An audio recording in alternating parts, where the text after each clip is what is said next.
All right, so we are joined by my friend, the former mayor of Jackson, formerly city councilman of Jackson, founder of Relevant Empowerment Church, and martial arts expert, Tony Yarber. Thank you so much for joining us today. I've got a room full here with me at Velma Jackson High School, and we're recording this for our friends at Ridgeland High School, Madison Central High School, Rosa Scott, Germantown High School, and the Academic Options Center. And we are in the government career cluster, which I know you had quite a resume of for several years here in the Jackson area. And I think it's important that we talk about how municipal government works, the careers of municipal government, and most importantly, the importance of young people knowing they need to get out and vote when these municipal elections happen. So thank you again for taking some time for us today. My pleasure, brother. Appreciate you asking me. Now, before we get into your political career and your government career, graduate of Forest Hill High School, University of Southern Mississippi, then you became a teacher and a principal. So take us through that and how that led you into getting into your city council seat in Jackson. Yeah, man, I went to Forest Hill High School in Jackson. We call it the University of South Jackson. But no, Forest Hill has a really rich legacy of producing Rhodes Scholars, National Merit finalists, semifinalists. And so, we've always been proud of that. So we say the University of Forest Hill. And I remember being a senior in high school and being invited to a program that they were having in the counselor's office. And I would go in, it was Southern Miss. They invited me to come down for a scholarship opportunity. And I went down, interviewed, got the scholarship, and got engaged in student government while I was down there. I actually ran 2 presidential campaigns for student government. Wow. President, and both of my candidates won. And then I started teaching and coaching. I coach football, I coach track at Forest Hill High School. I coached track at Terry High School. Went back to school, went back to Jackson State and got my master's in ed leadership. And here's a weird thing, and this is gonna tickle y'all. This is how I got involved in politics. So I got involved in politics because the city of Jackson was getting ready to do a pit bull ban. And I'm a pit bull guy, all right? So I've always had pit bulls since I was like 10, and I've got them now. And it's Kenny Stokes. Y'all know Big Kenny. Kenny was leading the charge. And so I did a lot of research. I pulled a presentation together. I knew they only gave you 3 minutes. So I left work early one day. I went down to the city council meeting, presented. Councilman Stokes was impressed. He invited me back to help them craft a more dog-friendly legislation. So that was my first time getting engaged in policy work, and the rest. Yeah, and then like you told us last time, you then ran for city council because the current alderman in your district was running for mayor, and he could not do both at the same time. Yeah, Marshawn Chrysler was the ward city council person, and I was doing some things with him in the community. And so when he got ready to run for mayor, it just was a natural progression for us to help him. And he couldn't run. They tapped me and I ran for city council, and we won. And the rest is history. Now before we get into your mayor career, talk a little bit about what a city council person does, because even if these kids don't live in Jackson, they have city council people that represent them in Madison, Ridgeland, Flora, Canton, Pickens, wherever they live. And that's important. They know who their city council person is, and it may be something they're interested in running for one day. Yeah. So if you're in Jackson, you've got city council people. Typically, if you're in Rankin County, even Madison, you've got aldermen. So y'all are probably familiar with hearing the term alderman.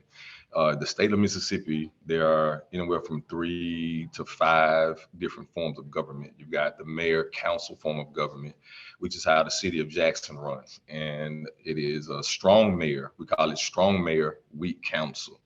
And it's strong mayor because the mayor is the executive or the executor, and he basically, or she, runs all of the executive functions of the city. The council, on the other hand, is legislative. And what that means is they're basically responsible for policy, but their major responsibility is that of the budget. They are the budget masters. They oversee the money. Whenever you hear anything about, and I just want y'all to hear this, because you hear a lot of stuff on social media and see a lot of stuff on social media that doesn't make sense to people who know better. So first of all, the mayor can't steal money. All right. He can't, it is impossible to steal. Now, he can do other things that will cause him to get money illegally, but he cannot steal money. And he can't steal money because of the checks and balances that are in place. And that is through the city council. All right. Because the council is responsible for approving what's called the, Lord have mercy, payroll docket. And so on that payroll docket, it's not just payroll, but it's also any expenditure that may have been expended. Yeah, If and you're also, in, go go ahead. ahead. Now, I was gonna say also when it comes to alderman or city council, that is the person that a person the community will go to, and to me it's even more difficult because unlike somebody in Washington D.C., people are going to see the city the city people around. They know where they live. They see them at Kroger, and they'll see them at church, and their phones, and they're just constantly having to meet needs of the constituents because those local issues are the ones that really affect us a lot more than something that's going on in Washington D.C. Yeah, if you're paying attention, if you watch any of those, and I'm just gonna say the major three cable networks, NBC, CNN, MSNBC, and Fox. If you watch those folks, you'll think that the major problems in the country are books. What's in a kid's book? You'll think that major problems in the city, in the country, have to do with the stuff that those people are talking about. Those aren't the major problems in the city. That's where people become partisan. That's where you become a hardcore Republican or you become a hardcore Democrat. But in Jackson, whether you're a Republican or a Democrat, in Madison, in Ridgeland, in Canton, wherever you might be, what's real for us is crime, making sure we got infrastructure that works for everybody, ensuring that there are things for our kids to do, making sure we've got quality education. And when you start talking about stuff like that, nobody's a Republican or a Democrat anymore. Everybody's just human, and everybody's trying to do the very best that they can. So I think that as y'all are, even as you're taking this course and you're thinking about your path, you want to think about what do I have to do to ensure that my quality of living is the best that it can be. Well, what can you do? You can go out and vote. And you vote in local elections. You vote, you want to vote for everything from election commissioner to mayor. You can't miss out on that kind of stuff because those are the people who are making decisions that affect your life directly. Those are the people who decide, well, no, we don't want Buc-ee's. I think that's a popular place in Texas. Yeah. We don't want Buc-ee's, right? Those are the people who make those decisions. And so if you've got the ability to have influence on people that make decisions about your life, then you should take advantage of that. Yeah, and that's a great segue because we have a state election coming up in the state of Mississippi, and these state elections and these local elections to me are even more important than who's in Washington D.C. I know President Biden said he's coming to Mississippi this week, but that's because of a disaster. I remember, me and you were old enough to remember all the way back to President Reagan. I don't remember a president ever coming to Mississippi, no matter who they were, unless they were running a campaign or there was a disaster. There So was a the things disaster. that affect our lives are the state offices, the county offices, the city offices, and the people that are here locally to control the things too. And even, hiring people in these departments. Like I know when you were mayor of Jackson, you ran a successful campaign for mayor of Jackson in 2014, and you were having to appoint people that would have to oversee employees. You were having to allocate the budgets to make sure we could hire more policemen, to make sure the streets are fixed.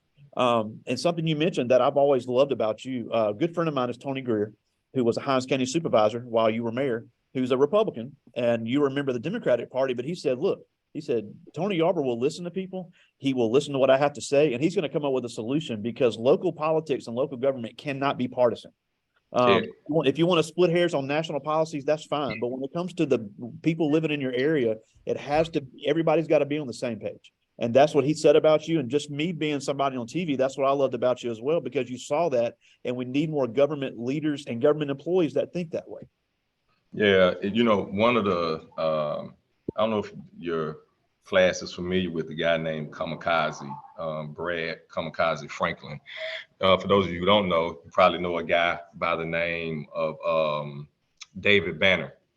I don't know if y'all, so hopefully they know that name. So David Banner was a part of a group that Brad Kamikaze Franklin, they were in a group together first back in the early 90s, late 80s. One of the things that Brad and I talked about just the other day, it had to do with this whole notion and idea of the people who are in state office who are making decisions for us. And I'm gonna give y'all an example for those of you who are listening and paying attention. Right now, the state legislature has crafted some legislation that will set up a court system in the city of Jackson to prosecute people in and around the city of Jackson, but the citizens don't get to elect these judges, right? This is happening in 2023. That is literal taxation without representation. But these are people that have been elected. And if you want to really make some noise, then y'all got to become a part of this electorate as soon as you turn 18 years old. Yeah, and again, I've never said it's a teacher's place to tell anybody who to vote for, and I never will. I think it's important for young people to understand the issues and understand what affects them, and then for them to make the best decision. But I have a huge problem with people deciding they don't want to vote. Oh, it's not the president, so I'm not voting.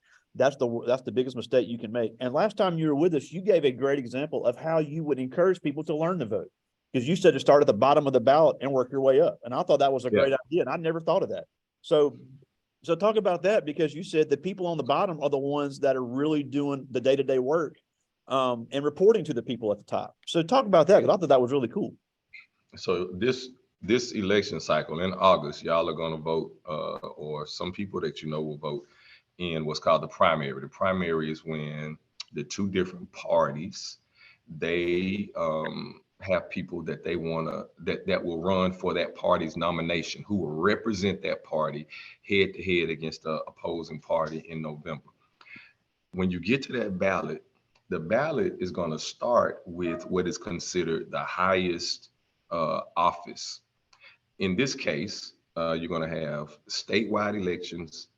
You're going to have county elections. So at the top of the ballot, you're going to see Tate Reeves, Republican, for governor.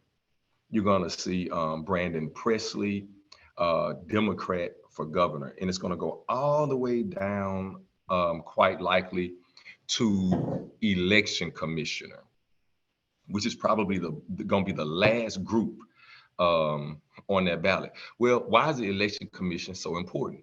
If you're paying attention to national news, you'll see that it's all this stuff about election integrity and election fraud and all that stuff. Well, these are the people that control that.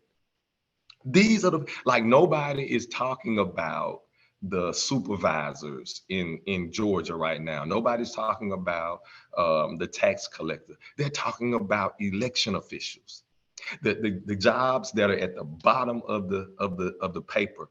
And so if you want to make sure that your elections are secure, that the integrity of the elections are what they need to be, you need to be sure that the people that you're voting for election commissioner, that there are people with integrity, that there are people with a past of handling things fairly, seeing things black and white.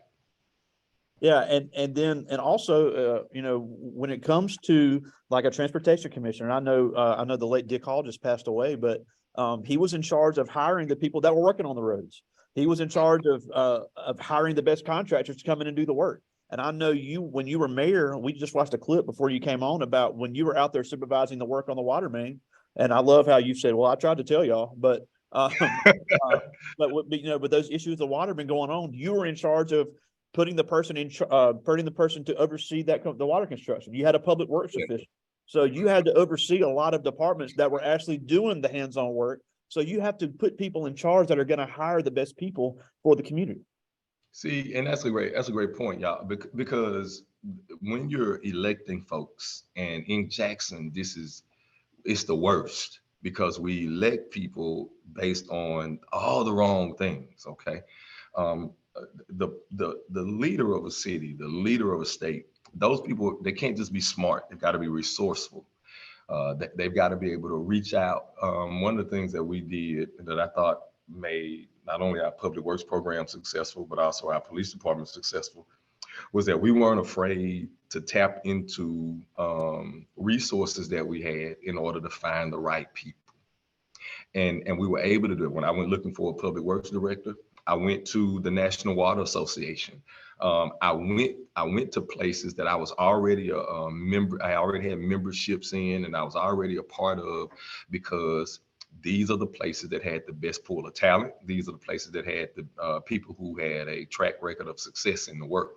And so I hired the very first woman public works director in the city of Jackson. She was able to pull together the first comprehensive public works plan for the city that included everything from water to sewer to streets to what we call heavy infrastructure. So it's important that those folks have some idea, some mindset about what hiring ought to look like, what kind of people need to be in charge, and have a focus and direction for them to move in.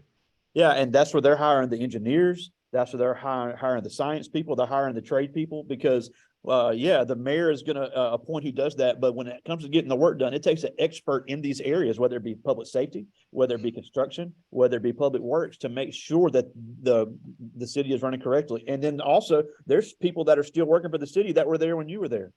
There's finance people, there's IT people. So there's a need for these employees, and the executive person in the city or the county or the state has to oversee that.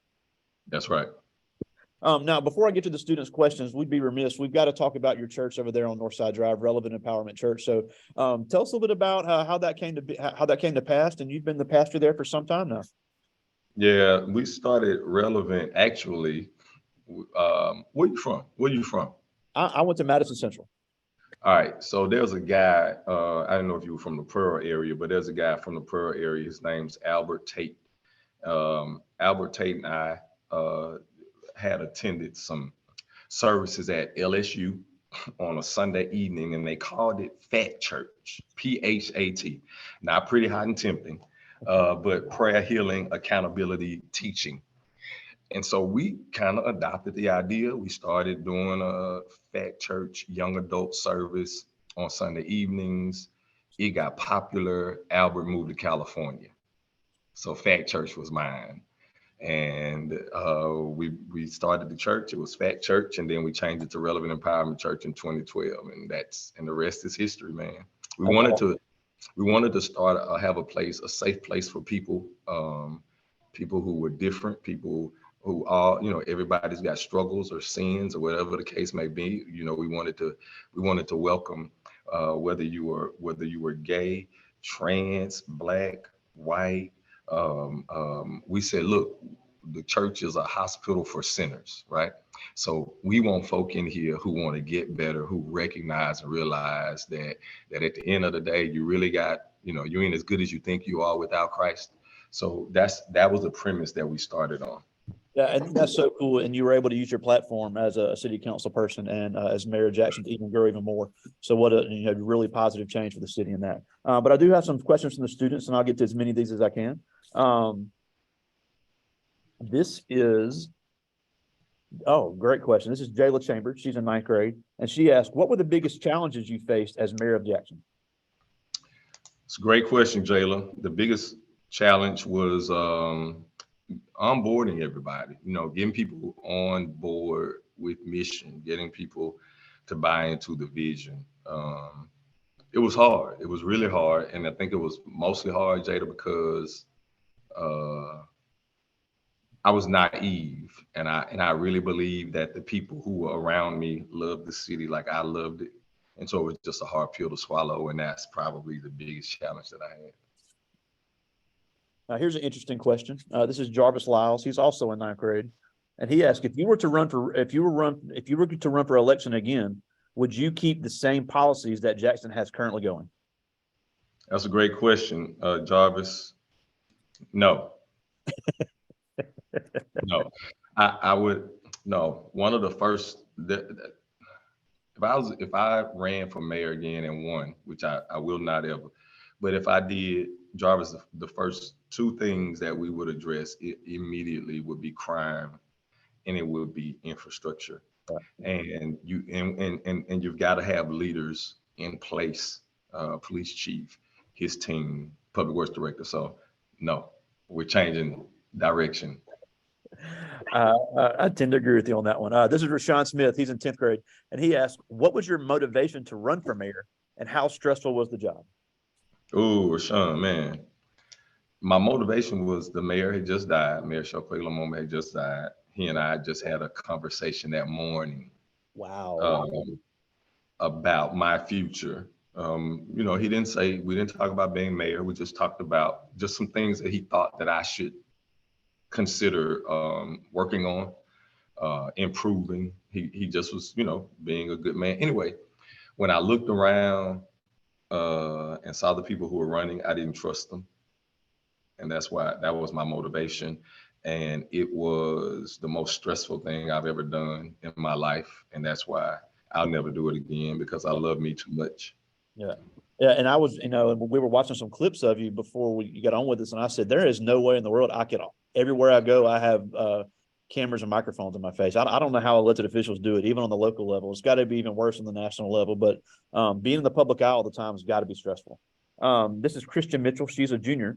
And she asked, even though you said you never run for mayor, would you run for a state or federal office? And what were the perks of being mayor? If I ran for something, I would run for something that the cameras it wasn't attracted to. The cameras weren't attracted to. So I wouldn't run for anything like mayor or anything like, well, I'm not going to say that, but no, I wouldn't run for anything that attracted cameras. I'd be at the bottom of the ballot. Yeah. And in perks of being mayor, I think the only people who really enjoy perks of being mayor were my children, Christian. I think they're the only ones who benefited. This is Lakeria Jackson, one of our band members here at Belma Jackson. She's a name again? Lakeria. Okay. And she asked, is there a quote that motivates you? Yeah, a couple of them. One of them is a poem by Dr. Benjamin E. Mays. It's called Time.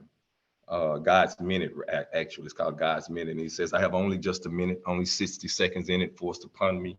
Can't refuse it, didn't seek it, didn't choose it, but it's up to me to use it. I must suffer. If I lose it, give an account. If I abuse it, it's just a tiny minute, but eternity is in it. And so that poem makes me always stop and embrace the magic of the moment. So, I'm getting older now. So as I get older, I'm really intentional about slowing down, making sure that I make every moment count. And so that's what that poem does to me. And the other poem that keeps me grounded is not poem, but saying rather, it's by Frederick Douglass, where there is no struggle, there is no progress. Absolutely. So if you think it's easy, you need to go somewhere and sit down. If you think it's supposed to be easy, you'll never obtain it. If you're scared of hard work, you ain't ready. Absolutely. And that's in no matter what you do. I couldn't agree more. Though, I mean, the world owes none of us anything. So you're going to have to master your own fate. This is Michaela Davis. She's a junior. And she asked, what was the number one way you managed your time? And what hard skills would someone in government need to have? Great question. I manage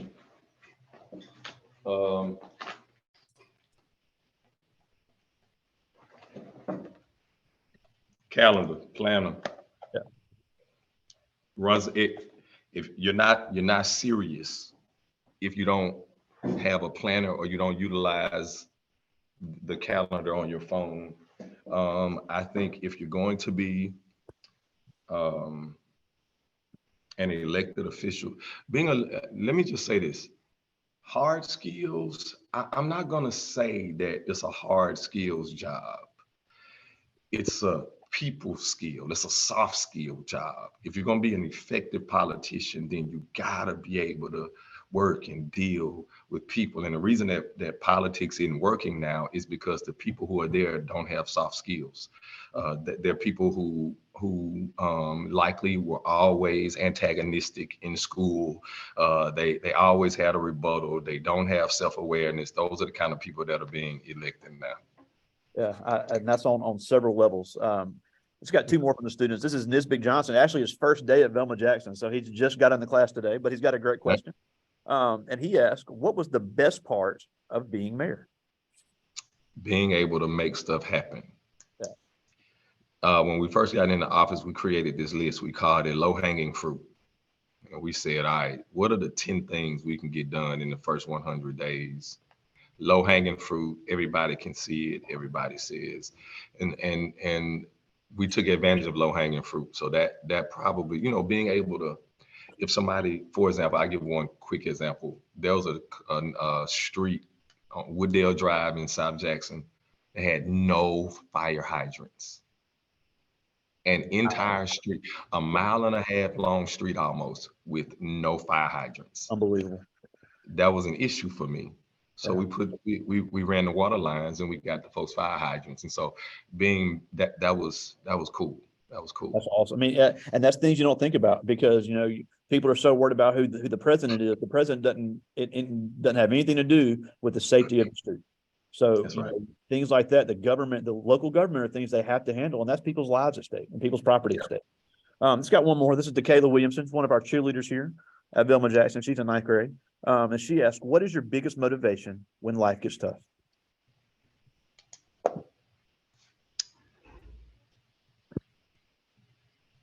Last question is the hardest question.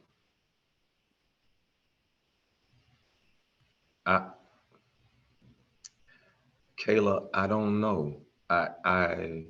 When stuff gets hard, I just always try to remember that I was built for it, it's not an arrogance. It's not that. It's just that, okay, God, you said you put no more on me than I can bear. And sometimes there is no motivation in it. Sometimes it's just the will to get out of it, to get through it, And sometimes the only motivation is I can't live like this. I'm sick of this. I'm not doing this. I'm not continuing this. And so. All right. Well, we're almost out of time, and we thank you so much for joining us as always. But before we go, hold on just a second. And I got buzz right there. That was weird. But anyway, but before we go, first of all, tell these young people, especially the ones that are 18, why they need so much to get involved in the local and state government and get out to the polling place. And then tell us where we can find you at Relevant Empowerment Church on top of that. Well, you can find us on Facebook anytime. So you can go to Facebook, Relevant Empowerment Church. But we're at 3900 West Northside Drive. We do Bible study every Wednesday night at 7 on Facebook Live and Sunday mornings at 9 o'clock. Awesome. Now, what did you ask me? What was the other part of it? Why do these young people need to know, especially the young Black kids, why do they need to get in there and vote in these elections, no matter who is running and when the poll is open? Yeah.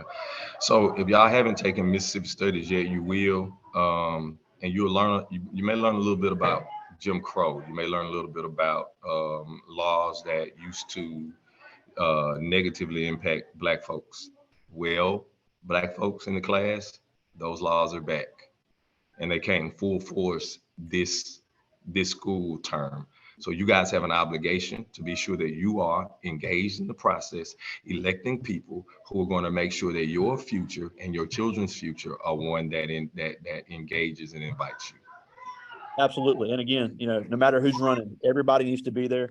People were killed for people that have the right to vote. People were beaten for people that have the right to vote. And again, neither one of us are endorsing candidates or endorsing parties, but everybody needs to be there to have their voice heard. Absolutely. Couldn't think of a better guest to have to talk about local government. And we thank you so much for taking some time for us. Tony Yarber, former mayor of Jackson, thank you so much for taking time for us today. Thank you, Rick. Appreciate you, man. Y'all be safe. I'll talk to you soon, my friend.